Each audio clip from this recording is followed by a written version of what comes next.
Thank you so much for joining me here at the live desk. Behind the video here is Janae Hancock here at KCTV5. I'm going to turn the camera around here in a bit, but take a look at this video. After 148 days of striking, leaders with the Writers Guild of America unanimously voted in favor of its members going back to work 1 minute after midnight earlier this morning. Now, with that being said, I do want to turn things over to this man here on your screen. This is Mitch Bryan. He is a professor at UMKC, but he is also a member of the Writers Guild of America. And Mitch, I want to thank you so much for joining me here at the live desk. And hey, it's been a busy day for you with this news coming in.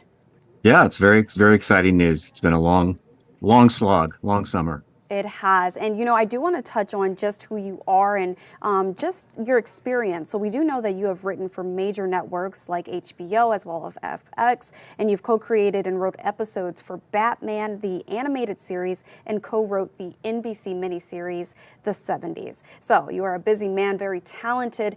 How do you feel now that you know that this strike is over? Give us your initial thoughts. Well, obviously we need to get the actors back to work. And so that's the next thing that hopefully is going to happen, and they will make their deal.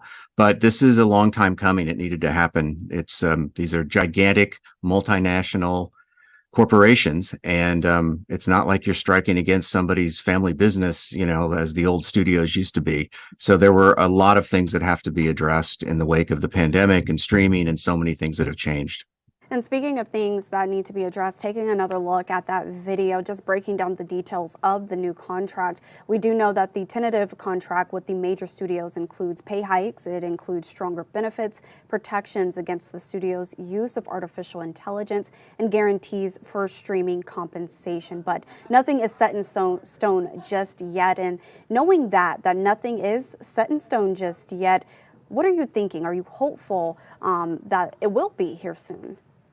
Yeah, I don't think that the negotiating team would have announced that there was a tentative agreement reached if they didn't feel pretty confident that this would move forward. And tell us a little bit more about how this strike has impacted you. I know that you are a professor at UMKC, but like I mentioned, you also have experience working in Hollywood, and you're a part of the WGA membership. Tell us a little bit more how it's impacted you. This impacted us directly because my writing partner, Kevin Wilmot, and I had just sold or optioned a screenplay the day before the strike. And so we immediately were unable to talk to our producers and move forward on revisions or anything else with the piece until the writing strike is over. So we felt it. It was the ultimate good news, bad news. You got a deal and everything has to stop. And so how do you move forward now? Are you going to go back working on that project, or do you have future projects already lined up? Yeah, I'm sure that next week we'll be in touch with our producers and be moving forward on things. Do you have a message just for the actors and everyone else, the Screen Actors Guild, they're still on the picket line right now? What's your message to them? Right. I have no message for them. We're just so grateful that they joined us and that we were all able to work on making this thing happen for everybody, because everybody's affected by this, writers and actors. So it's I'm hoping that they will be able to resolve this thing quickly as well, that this was a good move, a good sign that the producers and studios kind of came to the table and we were able to make a deal on the writing end. And now we just need to get the actors back to work. Really standing together. Mitch, is there anything else that you would like to touch on before I let you go here at the live desk? Not really. This is just part and parcel of an industry that is always changing. And so we're going to, 3 years from now, we may be back in the same position. Who knows what magical technological things will happen between now and then.